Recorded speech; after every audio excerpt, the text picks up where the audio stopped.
Sometimes we come to a fork in the road, and we have to choose the path. And as Robert Frost said, he chose the one less traveled, and it made all the difference. But then again, sometimes we know that as we come to the direction that we're headed, there isn't a choice. We know where we want to go. We see what lies before us, but we realize that there is a divide that is keeping us from getting there. The path is clear, but how we get from here to there makes a huge difference. And RJ is going to run me through slides today, so when you're ready, sir. So we have to think about this. Where we are and where we want to be. Now, this can be in many facets of our life.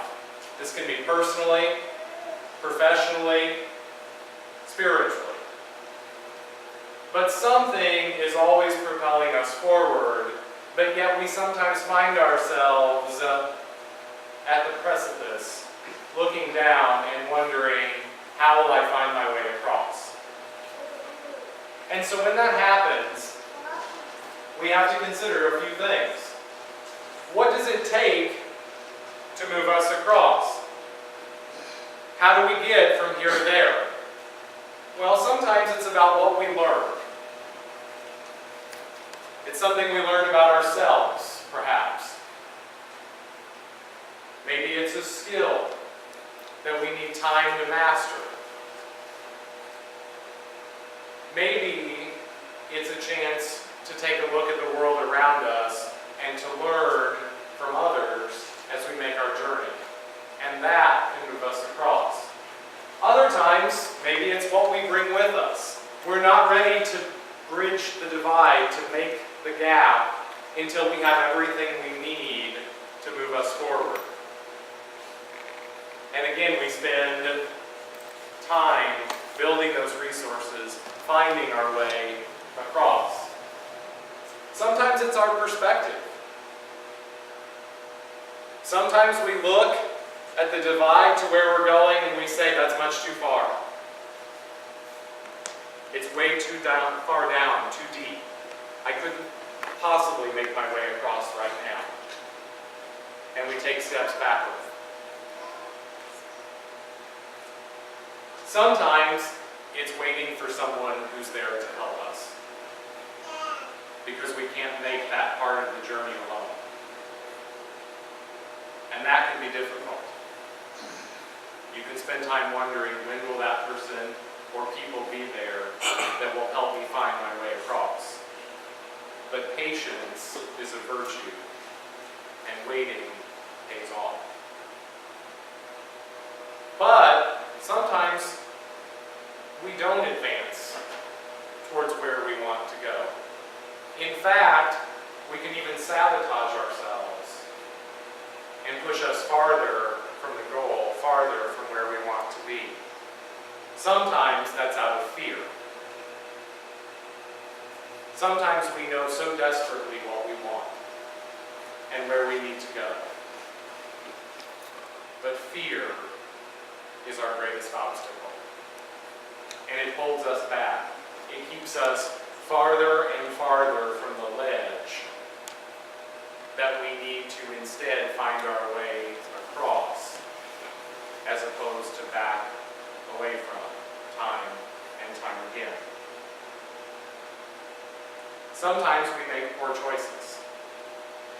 And our choices, instead of leading us toward finding the way across, instead sends us in the wrong directions. And it takes time to find our way around and make the journey back to where we know we need to go. And where we're still, at the end of the day, asking the same question: how will I get across? And what time did I lose as I took myself farther and farther away from my goal? Sometimes people and the past can be obstacles in our way. And we have to sometimes make some tough choices about whether or not we're going to allow ourselves to be victims of circumstance, victims of the past, if we are going to allow ourselves to let others prevent us from finding our way.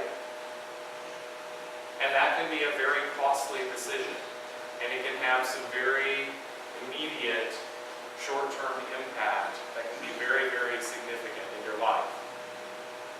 But sometimes, for good of you and for others, you have to distance yourself from those who are preventing you from getting where you need to go, and in fact accept the fact that you may be preventing them from going where they need to be.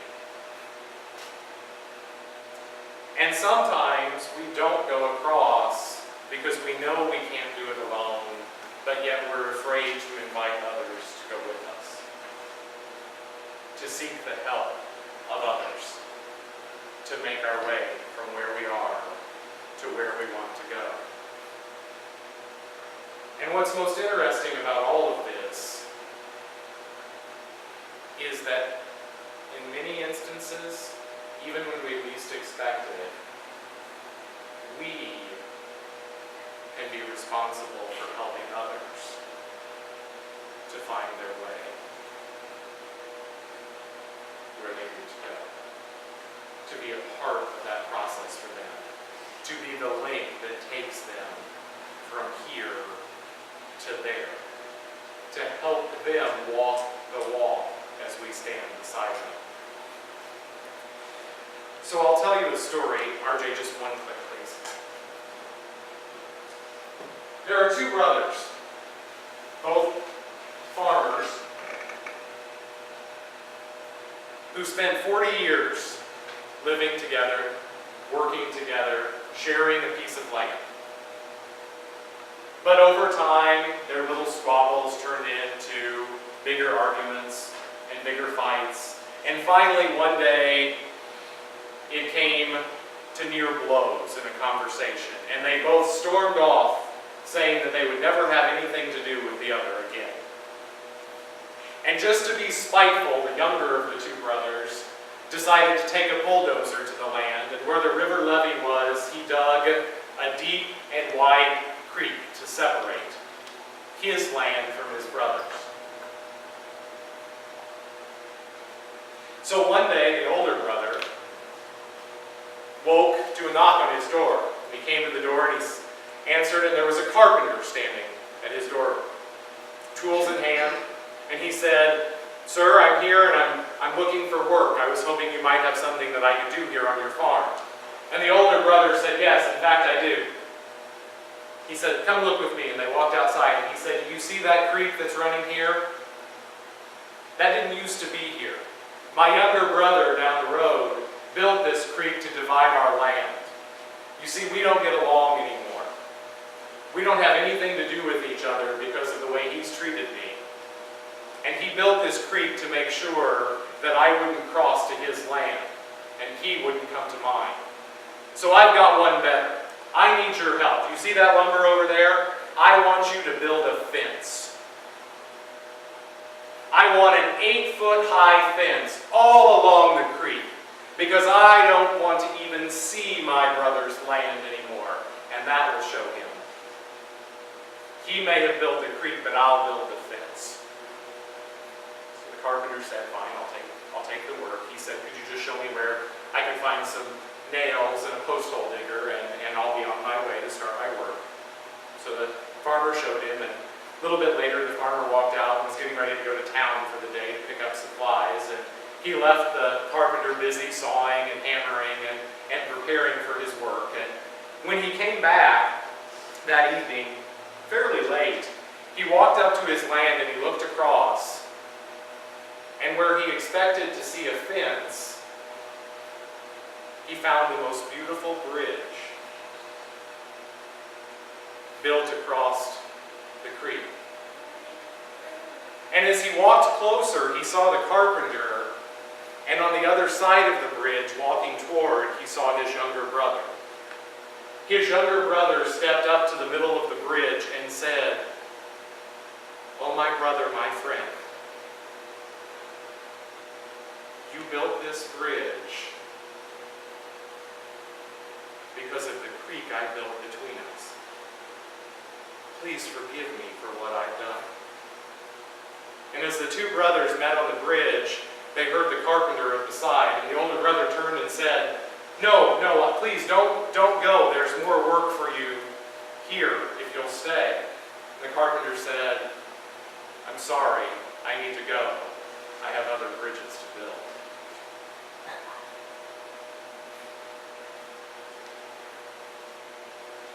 A little bit of Bible trivia. You might not know, there are a few words in the Bible that are nowhere to be found, and this may come as a bit of a shock to you. One of them is the word pastor. Appears absolutely nowhere in the Bible.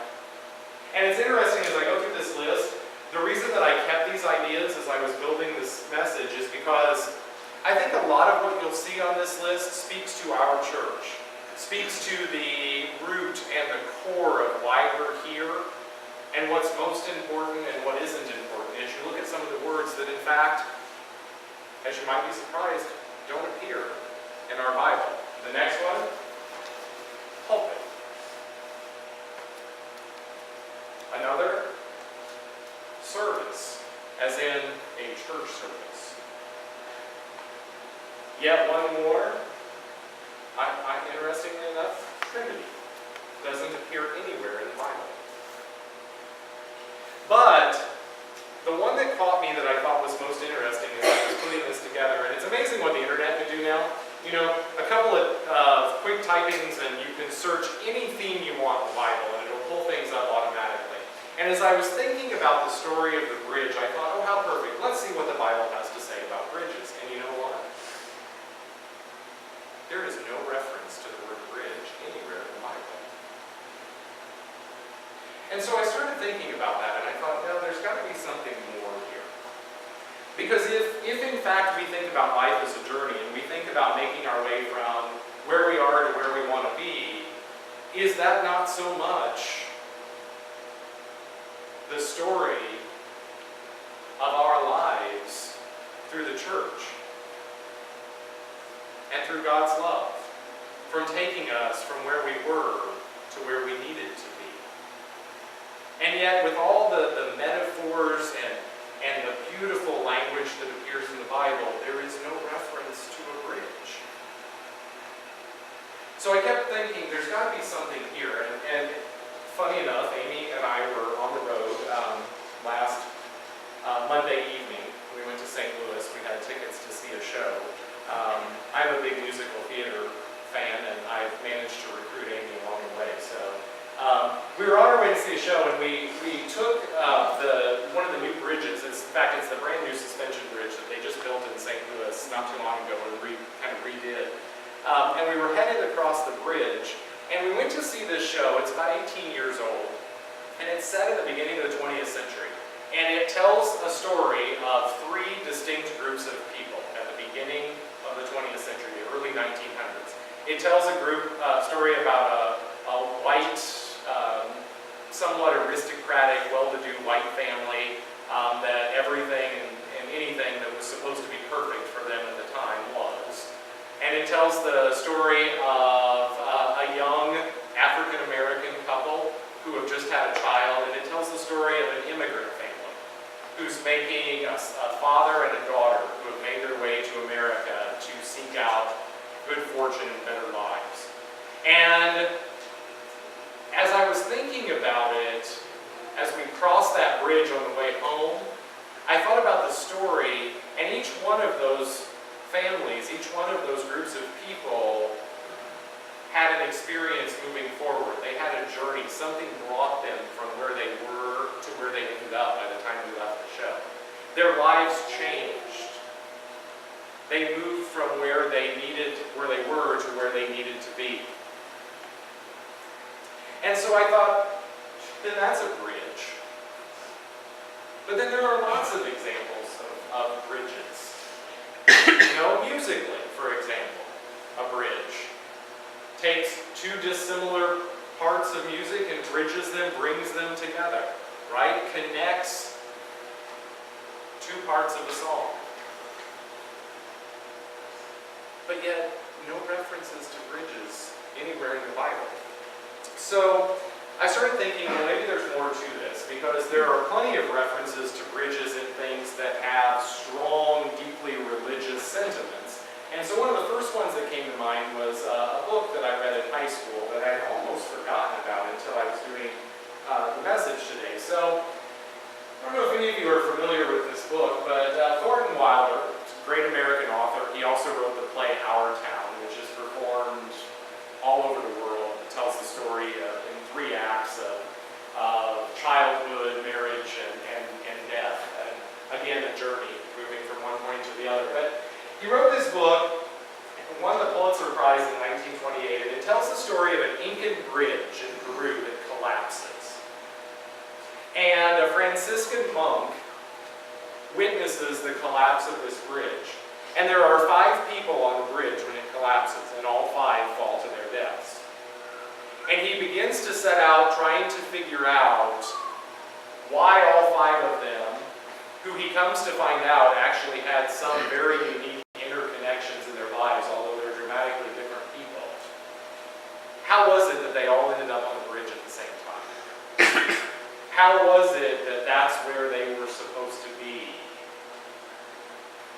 Or were they supposed to be there at the same time for this event? And as the story unfolds, and it's very complex, he asks himself questions. Was this God's divine providence? Was this supposed to happen? Was this the path these 5 people were to be on?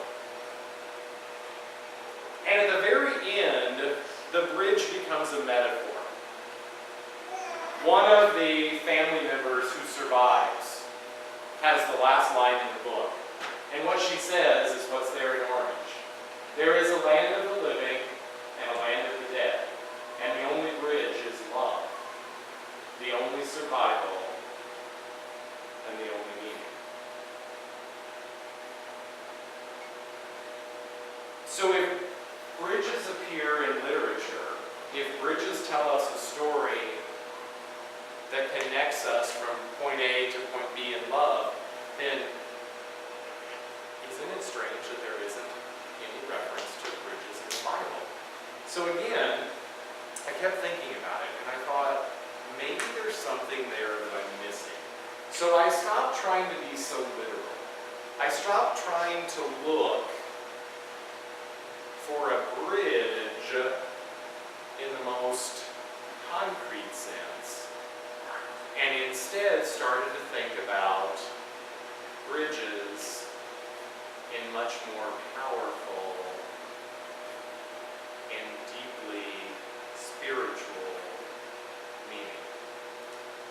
And it dawned on me finally that there are bridges. There is a bridge that appears throughout the Bible. There are 3 stories that illustrate this that I'd like to share now.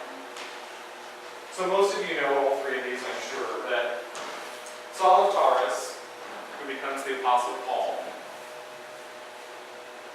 was not nice to early Christians before his own conversion. And one day, walking in the streets, he is struck down by a light from the heavens. And as he is down, he hears the voice of Jesus telling him, "Go forward to the city of Damascus." And when he arises, he is blind.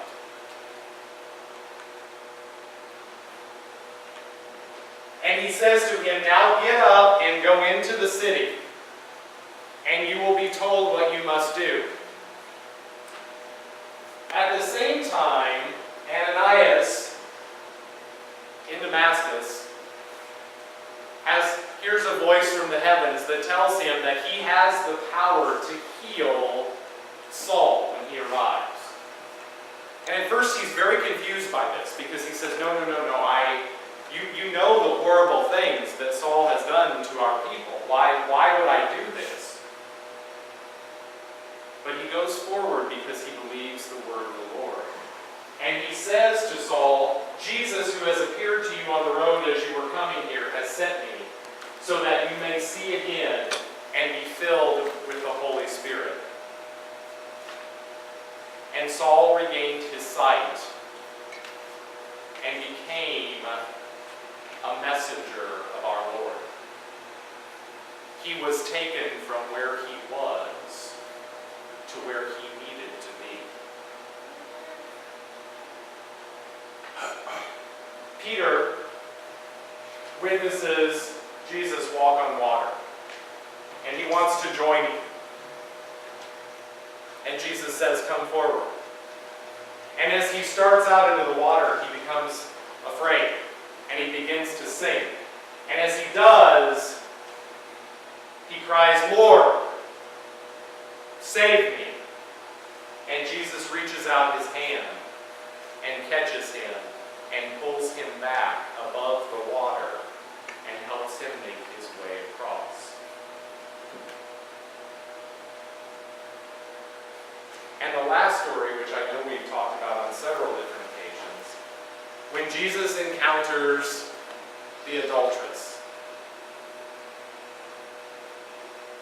and he encourages no one to condemn her who does not have fault of his or her own.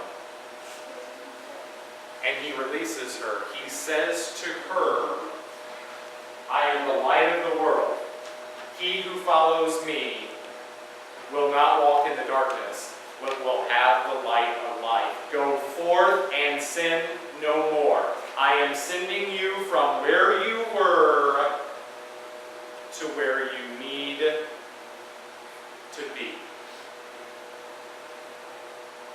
Friends, there are no references to bridges in the Bible because the bridge is our Lord and Savior, Jesus Christ. You saw at the beginning the slide that showed two land masses separated by a divide. Sin to salvation, damnation to forgiveness.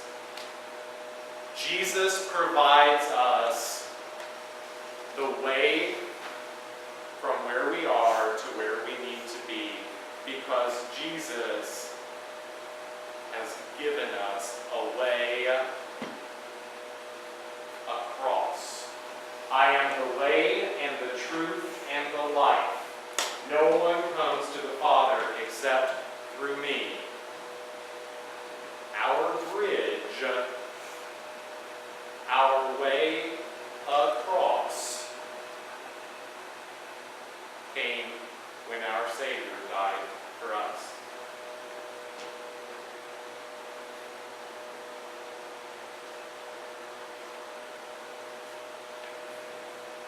So remember, in your journey,